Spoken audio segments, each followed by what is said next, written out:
The observation deck's viewport stretched across 50 meters of reinforced glass, but Ambassador Trill barely noticed the stars anymore. 6 months of watching, waiting, and receiving nothing, but silence had worn down even her naturally optimistic spirit. Her 4 arms hung limply at her sides as she reviewed the same data streams for the 100th time that week. Empty, every single human frequency remained empty. Behind her, the doorway hissed open. Commander Halleck's scaled feet clicked against the metal floor as he approached. The Saurian officer had commanded fleets for 3 decades, yet today his vertical pupils seemed dimmer than usual. "Another colony signal just died," Halleck said quietly. "New Rotterdam. The transmission showed the same pattern, Ravagers swarming the domes, civilians evacuating underground, then nothing." Trill's primary hands clenched into fists. New Rotterdam had housed 2 million humans. She had visited once 3 years ago, negotiating trade agreements for Centauri grain shipments. The governor had shown her a garden where Earth flowers somehow thrived under alien suns. Children had played in parks designed to mimic old Earth cities that Trill had only seen in photographs. "All gone now, probably." "The council meets in an hour," Halleck continued. "They will vote to establish new defensive lines and abandon the Orion arm entirely. The votes are already counted. Humanity is being written off." Trill turned to face him. "Written off? These are our allies, our friends. The humans shared medical technology that saved millions of Centauri lives during the plague. They taught our engineers new propulsion methods. They sent aid ships when the Saurian colonies faced famine." "I know," Halleck's voice carried genuine pain. "I trained with their naval officers, learned tactics that helped me win battles I should have lost. But Trill, we cannot save them if they are already gone. The Ravager swarm has consumed 14 human worlds that we know of. No distress calls have been answered. No rescue missions have found survivors, just empty stations and stripped planets." The two of them stood in heavy silence. Across the observation deck, junior officers from a dozen different species monitored their stations. Everyone knew what was happening. Everyone felt the weight of it. Trill had met dozens of humans during her diplomatic career. They were strange creatures, quick to laugh and equally quick to tears. They formed bonds with alien species faster than seemed reasonable. A human merchant had once told her that Earth's variety of cultures and peoples made them naturally curious about others. "We grew up learning to see past differences," the merchant had explained. "So when we met you folks, it just felt natural." That merchant was probably dead now. Along with the governor of New Rotterdam, the engineers who had trained Saurian students, the doctors who had developed the plague cure, and billions of others. The console beside Trill suddenly chimed. She glanced at it absently, expecting another status report or memorial notice. Instead, her breath caught. "Halleck, look at this." The Saurian commander moved closer, his eyes narrowing as he examined the sensor data. "That cannot be right. Those readings suggest something massive approaching from the inner Orion arm, from the direction of Earth's solar system." "Run diagnostics," Trill ordered, her voice sharp with sudden tension. "Confirm the readings." Officers scrambled to their stations. Holographic displays flickered to life across the observation deck. Numbers scrolled past faster than Trill could follow, but the conclusion remained consistent. Multiple large vessels, moving in formation, approaching at standard cruising speed, not the frantic pace of ships fleeing disaster. "Could it be Ravagers?" someone asked nervously. Halleck shook his head. "Wrong energy signatures. Ravager vessels generate organic heat patterns. These are showing standard fusion reactor outputs, and they are broadcasting identification codes." "What codes?" Trill demanded. "Earth Defense Force, multiple capital ships and escorts. They are requesting permission to dock and requesting an emergency council assembly." Halleck looked up from his console, confusion evident on his reptilian features. "Trill, the transmission is coming from someone named Admiral Rebecca Cole. I know that name. She commanded the human defense perimeter around the Luna shipyards." Trill's hearts began beating faster. All four of them pounded in her chest as hope and disbelief warred within her. "Open a channel, now." The view screen flickered, and a human face appeared. Admiral Cole looked to be in her 50s by human standards, with gray hair pulled back in a practical style and deep lines around her eyes. But those eyes were alert, focused, and very much alive. "This is Admiral Rebecca Cole of the Earth Defense Force vessel Perseverance. We are requesting emergency docking clearance and immediate assembly of the full Galactic Council. We have critical information regarding the Ravager threat and humanity's status." Trill found her voice, though it shook slightly. "Admiral Cole, this is Ambassador Trill of the Centauri Collective. We believed Earth had fallen. We received no communications for 6 months. How are you here?" Cole's expression softened slightly. "Ambassador, I remember you. We met during the trade negotiations 2 years ago. I am sorry for the silence. It was necessary. Earth and all our colonies are intact and fortified. We went dark deliberately as part of an operation we called Silent Vigil. We have a great deal to explain to the Council." Behind Cole, Trill could see a pristine bridge staffed by alert human crew members. Equipment hummed with power. Status displays showed green across multiple systems. This was no desperate refugee fleet. These were warships, maintained and ready. As the docking procedures began and word spread through the station, species from across the Council rushed to the observation ports. Ship after ship emerged from quantum slip space. Sleek destroyers, heavy cruisers, and at their center the massive dreadnought Perseverance, bearing Earth's blue and green insignia proudly on its hull. The galaxy had believed humanity was finished. But as Trill watched those ships move into formation with practiced precision, she realized something far different had occurred. Humanity had not fallen, they had simply gone quiet. And now they were back. The council chamber resembled an amphitheater carved from crystal and metal, with seating arranged in concentric circles around a central platform. Representatives from 47 different species filled the seats, their varied forms creating a patchwork of colors, shapes, and sizes. Some breathed oxygen, others methane or nitrogen, their sections separated by shimmering environmental barriers. Admiral Rebecca Cole stood at the center platform, flanked by 2 of her officers. The holographic projector before her displayed Earth in slow rotation, its blue oceans and green continents clearly visible. Trill sat in the Centauri section, leaning forward to catch every word. 6 months ago, Cole began, her voice amplified throughout the chamber, humanity made a difficult choice. When the Ravager swarm began its advance into our territory, we knew conventional warfare would not stop them. Every species they had encountered was either consumed or forced to retreat. We needed a new approach. The hologram shifted, showing a timeline of Ravager attacks across the galaxy. Red zones spread like infection across the star map. Hundreds of worlds fell. Billions died. We analyzed every engagement, every battle report, every piece of biological data we could gather from Ravager specimens. Our scientists worked around the clock for 3 months straight. What they discovered changed everything. Dr. Owen Pierce stepped forward. The elderly scientist looked exhausted but determined as he gestured to a new set of holograms. Strange symbols and molecular structures rotated in the air. "The Ravagers are not simply attacking randomly," Pierce explained. "They operate as a true hive mind, connected through quantum entanglement of specialized neural tissue. Every warrior, every ship, every queen is part of a single distributed consciousness.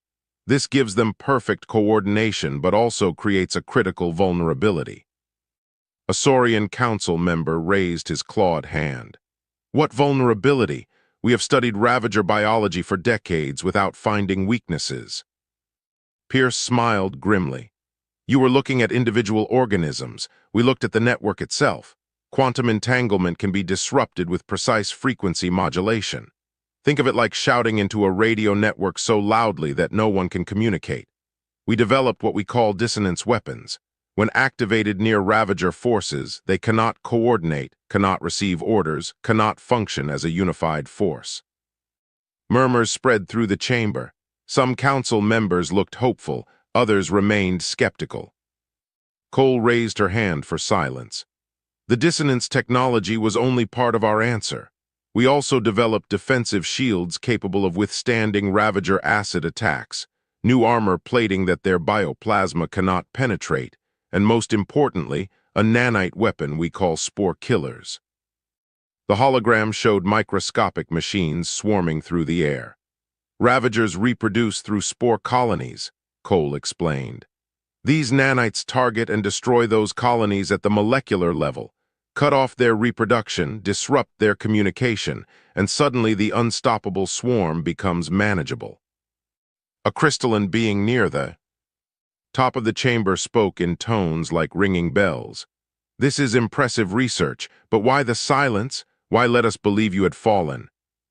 Because the Ravagers are intelligent, Cole answered. If they knew we were developing countermeasures, they would have adapted or launched a full-scale assault before we were ready. We needed time. Time to retrofit every ship in our fleet. Time to establish production facilities on every human world. Time to train our forces in new tactics. So we went dark. Every colony, every station, every vessel maintained total communications blackout. Trill stood up in her section. Admiral, you let us mourn you. We believed humanity was extinct. We planned to abandon the Orion arm entirely. Cole met her eyes directly. I know, Ambassador, and I am truly sorry for that pain, but if we had maintained communications, the Ravagers would have known we were still fighting. They would have found us before we were ready. Sometimes survival requires sacrifice, even if that sacrifice is being mourned by your friends. Commander Halleck rose beside Trill. Can you prove these weapons work? We already have, Cole replied. She gestured and the hologram changed again. Battle footage appeared, showing human ships engaging Ravager forces. The images were stunning. Sleek human destroyers deployed clouds of silver nanites that swept through Ravager breeding facilities like smoke through air. Where the spore killers passed, the organic structures withered and died. Meanwhile, larger human vessels broadcast invisible frequencies that turned coordinated Ravager attacks into chaotic mob behavior.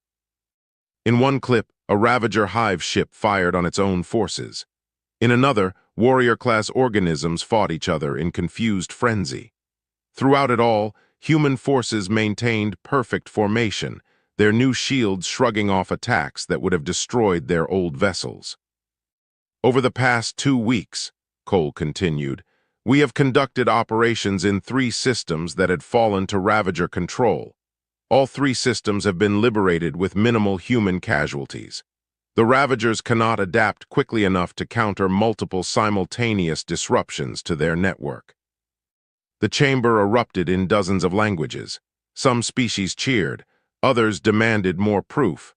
A few questioned whether humans now posed a threat themselves with such powerful weapons. Cole waited for the noise to subside, when she spoke again. Her voice carried a weight that silenced even the most vocal skeptics. Humanity did not develop these weapons to conquer. We are not interested in controlling the galaxy or threatening other species. We built them for one purpose only, to reclaim our home. The Orion arm belongs to all the species who settled there in peace. Humans, yes, but also Centauri farmers, Saurian mining colonies, and settlements from 24 other civilizations. We refuse to let the Ravagers consume our home. She paused, letting her words sink in. We are proposing a counteroffensive. Human forces will provide the military strength and advanced weapons.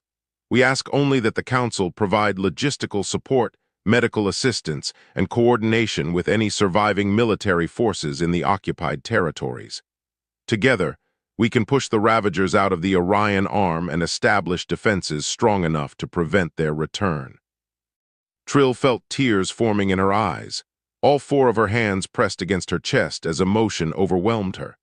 Humanity had not abandoned them, had not surrendered, had instead chosen the hardest path imaginable, enduring isolation and grief to emerge stronger. The Council Overseer, ancient and crystalline, chimed softly. The Council will vote on this proposal, all in favor of supporting humanity's counteroffensive. Hands, claws, tentacles, and appendages rose throughout the chamber. The vote was not unanimous, but it was decisive. Humanity was going home, and this time they were bringing the means to win. 3 weeks after the council vote, the combined fleet gathered at the edge of the Hadrian system. 40 human warships formed the core of the assault force, their hulls painted in adaptive camouflage that shifted between deep black and star-speckled gray.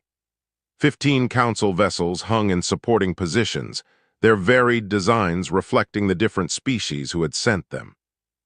Aboard the EDF Perseverance, Lieutenant Ann Ockhaffer checked her fighter's systems for the 3rd time in an hour.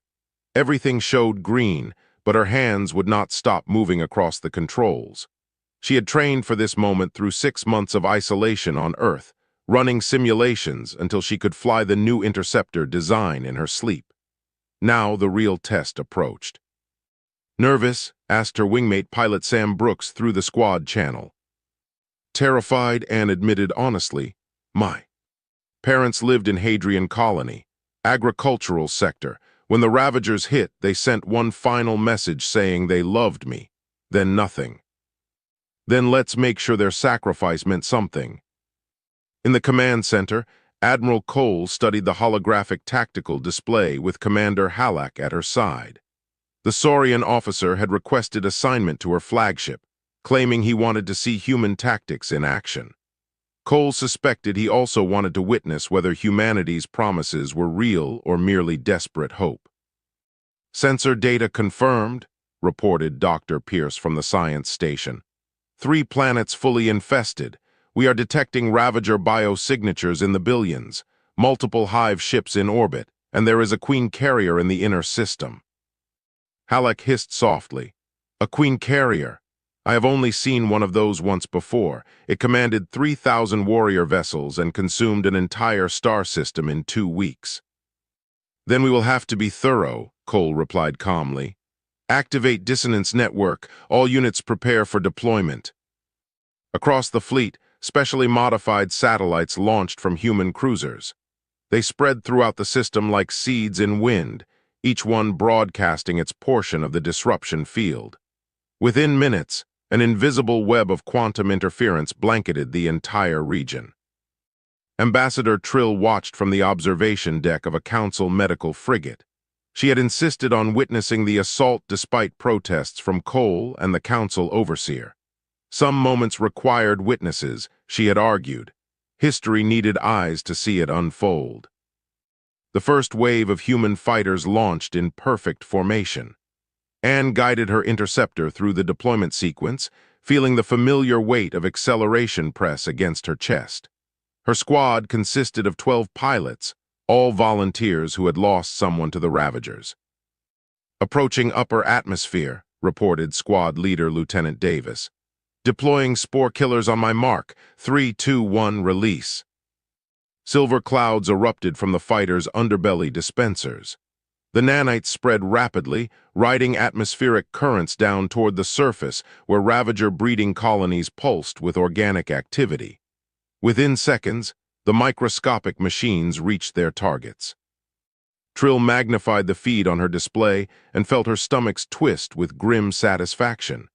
The Ravager colonies, which looked like massive fungal growths from orbit, began withering. The organic structures that churned out thousands of warriors daily simply died, collapsing into gray dust. "Spore killers performing above projected efficiency," Pierce announced. "Ravager reproduction capabilities reduced by 78% and climbing."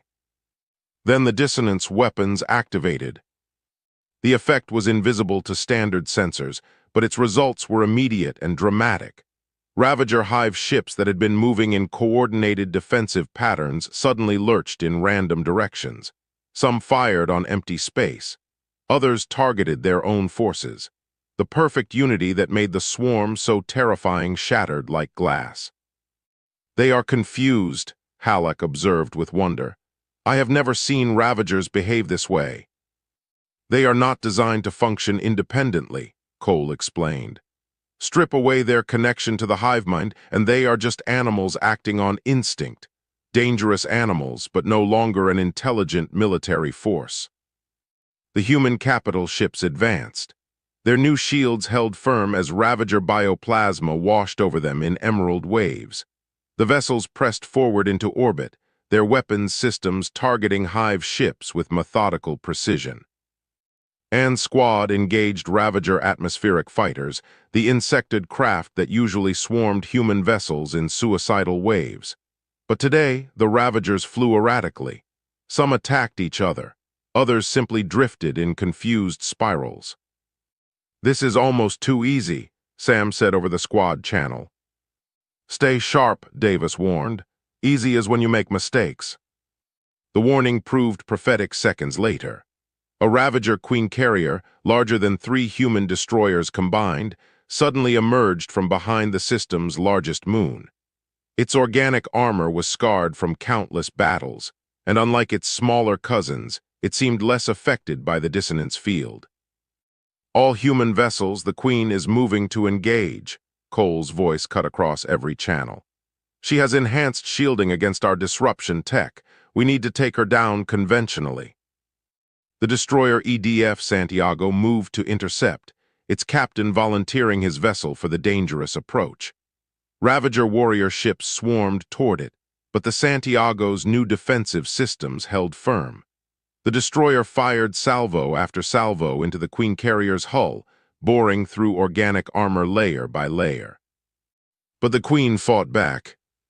Massive biocannons erupted, spewing concentrated acid that ate through the Santiago's forward shields. Warning klaxons blared across the destroyer's bridge. "Shields at 20%, the Santiago's captain reported. "Structural integrity compromised. We cannot maintain position." Anne watched the tactical display and made a decision before her conscious mind caught up. She angled her fighter toward the Queen carrier, targeting the wound the Santiago had opened in the creature's hide. "Akafer, what are you doing?" Davis demanded. "Finishing this." She dove through a storm of Ravager defensive fire, her hands steady on the controls despite her racing heart. The targeting reticle aligned perfectly with the opening in the Queen's armor. Anne armed her entire payload, every missile and explosive charge her fighter carried, and locked the course. "This is for my parents, for everyone we lost." She ejected 3 seconds before impact. The fighter punched through the Queen carrier's outer hull and detonated deep inside its body. Secondary explosions rippled through the massive creature as its internal organs ruptured. The Queen convulsed, firing wildly in all directions, then went still. Throughout the system, every Ravager vessel and organism simultaneously stopped moving. Without the Queen's coordination, they simply floated in space or fell from the sky.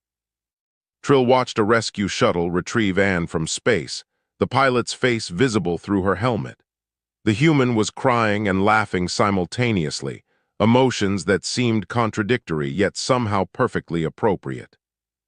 The Hadrian system was free, and humanity had proven that their weapons, their tactics, and their determination were not empty promises. The tide had begun to turn. 2 months into the counteroffensive, humanity had liberated 11 systems and discovered something both encouraging and terrifying. The encouraging part was that their weapons continued to work beyond expectations. The terrifying part was what they found in each reclaimed system.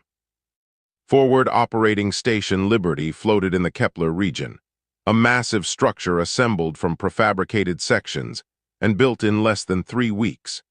Its construction bays hummed constantly as damaged vessels received repairs, while fresh supplies arrived daily from Earth and the Council worlds.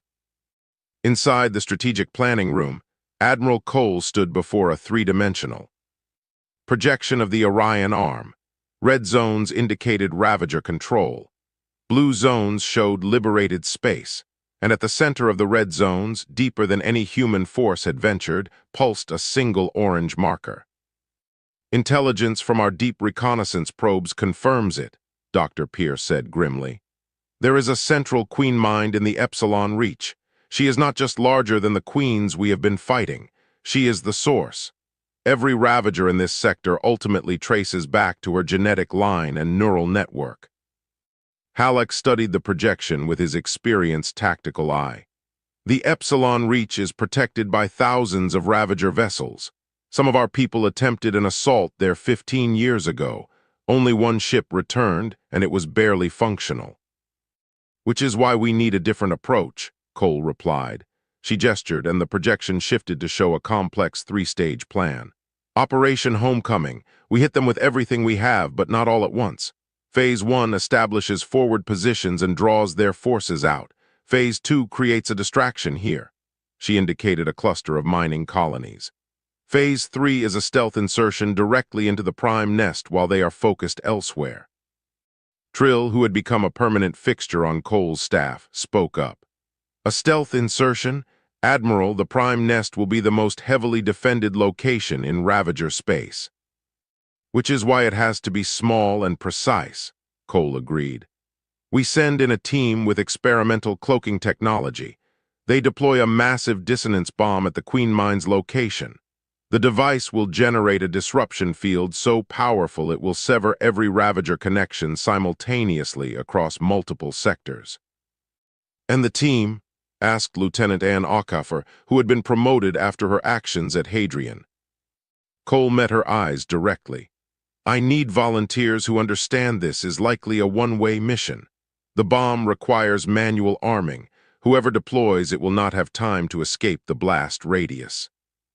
The room fell silent. No one spoke for several long moments. Then Anne stepped forward. I volunteer. Aucoffer, you have already risked enough, Cole began. With respect, Admiral, I have lost everything to the Ravagers. My family, my home, my entire life before this war. If my death can save billions of others, then it means something. Let me mean something. 6 other human pilots stepped forward. Then, surprisingly, Trill moved to join them. Ambassador, this is not your fight, Halleck protested. It became my fight when the Ravagers attacked my friends, Trill replied firmly. And more importantly, the galaxy needs witnesses. If humans sacrifice themselves to stop this threat, someone must survive to tell your story. I will go with them. Cole looked at the group before her. Young faces, old faces, human and alien alike, all willing to die for a chance at victory. She felt the weight of command more heavily than ever before. Very well, but we plan this perfectly. Dr. Pierce, you have 1 week to improve the cloaking systems and ensure that dissonance bomb is reliable. Aucoffer, select your team and begin training. Trill, if you are determined to go, then you will receive the same combat training as the others. The week passed in intense preparation. Anne chose 11 pilots and engineers, each one a specialist in their field. They practiced infiltration techniques, studied Ravager nest layouts, and ran simulations until their movements became automatic. Trill trained alongside them, learning to operate in low gravity, to use human weapons, and to navigate through hostile territory. The Centauri had never been a warrior species, but Trill possessed determination that impressed even the hardened soldiers around her. On the day of deployment, the team gathered in the launch bay. Their modified corvettes looked nothing like standard human vessels. Organic coating covered their hulls, making them appear like Ravager transport craft. Advanced cloaking technology would hide their true energy signatures. Cole addressed them privately before departure. You understand the stakes. If you succeed, the Ravager threat to the Orion arm ends. If you fail, we will continue fighting, but the war will cost millions more lives. The choice to go remains yours. No one will question your courage if you withdraw. Not one person stepped back. The journey into Ravager space took 3 days. The team's ship slipped past patrol routes and defense stations, their camouflage holding perfectly. Anne piloted the lead vessel, her hands steady despite knowing where they headed. They passed through systems where entire planets had been consumed. Organic structures covered worlds that once held cities and forests. Ravager breeding facilities pumped out thousands of warriors daily. The scale of the infestation was worse than intelligence reports suggested. They are building for something bigger, Sam observed quietly. This is not just territorial expansion. They are preparing for a galactic-scale assault. Then we stop them here, Anne replied. The prime nest appeared before them, a structure so massive it had its own gravitational field. Organic towers stretched for kilometers. Biomechanical defenses covered every surface. And at its heart, protected by layers of living armor, resided the Queen Mind. Sensors reading massive life signs, reported one of the engineers. That thing must be larger than a city block. Then we have plenty of target area, Anne said with false confidence. Proceed with the infiltration plan. The corvettes landed in a docking structure designed for Ravager transport vessels. The team emerged wearing environmental suits modified to match Ravager atmospheric preferences. They moved through corridors pulsing with organic matter, stepping over neural pathways that carried information throughout the nest. They witnessed horrors beyond description.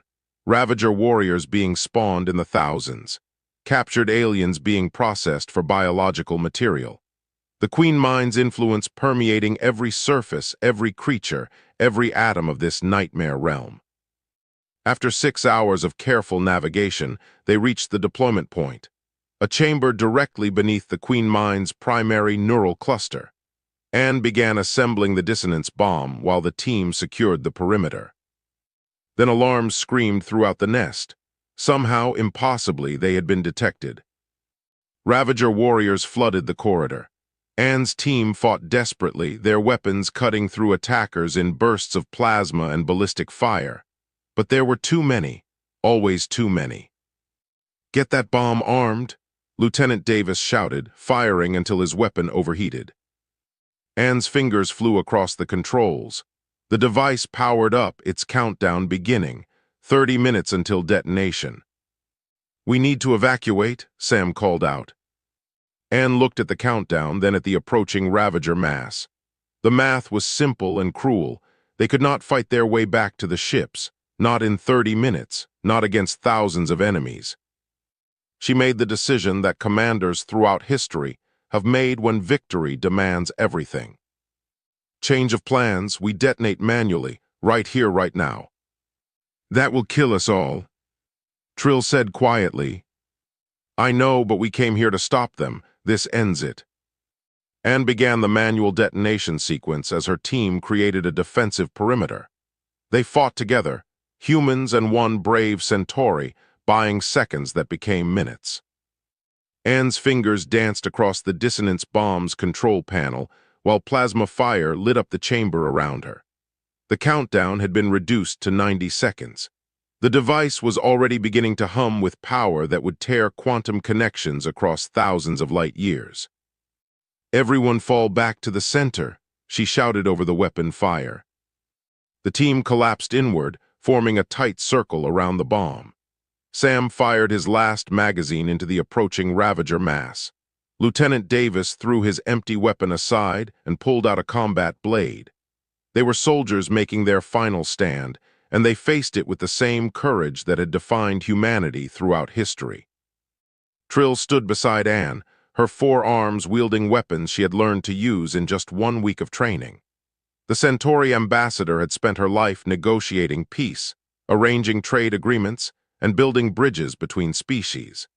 Now she fought with borrowed weapons in an alien nest, about to die alongside humans she barely knew. "I should have stayed on the station," Trill said, trying to make it sound like a joke. "Probably," Anne agreed, her voice surprisingly calm. "But then who would tell our story?"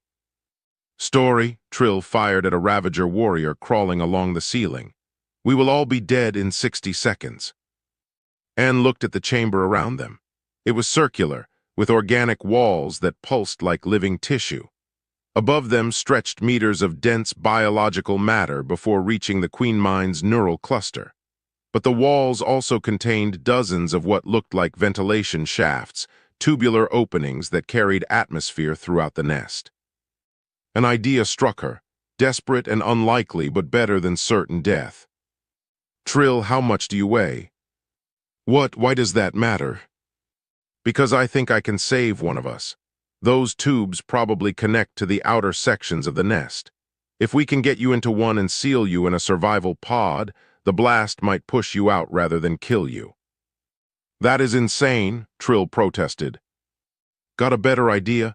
45 seconds, Ambassador. You came here to witness, so witness and survive. Tell the galaxy what happened here. Sam understood immediately. He grabbed one of their emergency survival pods, a reinforced sphere designed for deep space rescue. Go, we will buy you time. Trill hesitated for only a moment, then her survival instincts and sense of duty combined. She ran toward the nearest ventilation shaft while Anne and the others intensified their defensive fire. The team was down to 3 people now. Davis had fallen. 2 engineers were gone, but they held the line for 30 more precious seconds. Anne helped force Trill into the narrow tube, the Centauri's 4 arms folding awkwardly into the survival pod. Remember us, Anne said simply. Remember that humanity chose to fight when we could have run. I will remember, Trill promised. I will make sure everyone remembers. Anne sealed the pod and shoved it as far up the tube as she could reach. Then she returned to the bomb and entered the final authorization code. 20 seconds remained. It has been an honor serving with you all, she said to Sam and the 3 surviving team members. Honor is ours, Sam replied. Let's make sure this counts. The Ravagers sensed something was wrong. They pulled back suddenly, their hive mind recognizing imminent danger. But it was too late. Anne pressed the final button. The dissonance bomb detonated. The blast was not explosive in the traditional sense. Instead, it released a wave of quantum disruption that expanded at the speed of light. The energy tore through the prime nest, severing every neural connection, every quantum entanglement, every strand of the network that bound the Ravagers together. The Queen Mind, that ancient and terrible intelligence, felt its consciousness fragmenting. For the first time in millennia, it experienced isolation. Every Ravager under its control suddenly became an individual, confused and directionless. The Queen Mind screamed silently into the void as its empire collapsed. Above the nest, Ravager vessels stopped mid-flight. Warriors in the middle of attacks simply fell where they stood. Across 11 sectors, from the core of Epsilon Reach to the borders of reclaimed space, billions of Ravagers lost their connections simultaneously. Aboard the Perseverance, alarms sounded throughout the bridge. Dr. Pierce stared at his sensor data in disbelief. Admiral, we are reading massive quantum disruption from the target area. The signatures are consistent with the dissonance. Bomb operating at maximum yield. Cole closed her eyes briefly. She had known this might happen, had accepted the possibility that Anne and her team would not return, but knowing and experiencing were different things. Confirm Ravager response patterns, she ordered, keeping her voice steady. All Ravager forces have stopped attacking. They are drifting, no coordination, no tactical movement. Admiral, I think it worked. The hive mind is down. Commander Halleck pulled up long-range scans. Confirmed across multiple sectors. Ravager vessels are going dormant. Some are even attacking each other in confused aggression. The swarm is broken. Cole stood silently, processing the magnitude of what had occurred. 13 humans and 1 Centauri had just ended a threat that had plagued the galaxy for generations. The cost was terrible, but the alternative would have been infinitely worse. Dispatch search and rescue teams to the prime nest location, she ordered. Recover any remains if possible. These people deserve to come home. The rescue operation launched within the hour. 3 human corvettes approached the collapsing prime nest, scanning for any signs of survivors. The structure was falling apart, its organic components dying without the Queen Mind to sustain them. Reading weak life signs, one pilot reported excitedly. Sector 7, approximately 3 kilometers from the detonation point. It is faint but definitely there. The rescue team navigated through debris fields and dying tissue. They found a ventilation tube that had ruptured during the collapse, and floating in space nearby, a single survival pod. When they opened it, Ambassador Trill tumbled out, unconscious but alive. Her environmental suit was damaged, and she had suffered from radiation exposure, but her vital signs were stable. The pilot activated his communicator. Perseverance, we have one survivor. Ambassador Trill made it out. Cole felt relief wash over her despite the heavy grief. One survivor from 14. One witness to tell the story of the others. Trill regained consciousness 3 days later in the Perseverance's medical bay. The first thing she asked was whether the mission succeeded. When the doctors confirmed that the Ravager threat had collapsed across all affected sectors, she wept. Not for joy, though there was that. Not for relief, though she felt it. She wept for Ann Ockafer, for Sam Brooks, for Lieutenant Davis, and all the others who had given everything so that others might live. And she understood that her survival came with responsibility. She had to tell their story, had to make sure the galaxy knew what humanity had sacrificed. The counteroffensive continued for another 3 weeks, mopping up isolated Ravager remnants and securing liberated systems. But the war's outcome was no longer in doubt. Without the Queen Mind, without their hive mind connection, the Ravagers were dangerous animals rather than an existential threat. System by system, world by world, the Orion arm was reclaimed. 4 months after the Prime Nest fell, Ambassador Trill stood in the Memorial Garden aboard Forward Operating Station Liberty. The garden had been her idea, a place where living things could grow in remembrance of those who died. Earth flowers, Centauri crystal bloom, saurian moss trees, and plants from 24 other worlds created a patchwork of life among the stars. At the garden's center stood a monument carved from asteroid stone. Names covered every surface, thousands of them, representing every being who had fallen during the counteroffensive. Human names, alien names, soldiers and civilians alike, all remembered together. Trill's 4 hands traced over one section in particular. Ann Ockafer, Sam Brooks, Lieutenant Davis, the others from the infiltration team. She visited this spot every day, speaking quietly to people who could no longer hear her. "The council convenes in an hour," Commander Halleck said gently, approaching from behind. "They will want your testimony about the final mission." "I know," Trill replied. "I have prepared what I will say, though I am not sure words can capture what they did." "Words are all we have to honor the dead," Halleck observed. "You survived to give them voice. That duty is heavy but necessary." They walked together through the garden toward the council chambers. Around them, the station hummed with activity. Construction crews worked on permanent structures. Medical teams treated the last of the wounded. Civilian transports arrived daily, bringing colonists back to reclaimed worlds.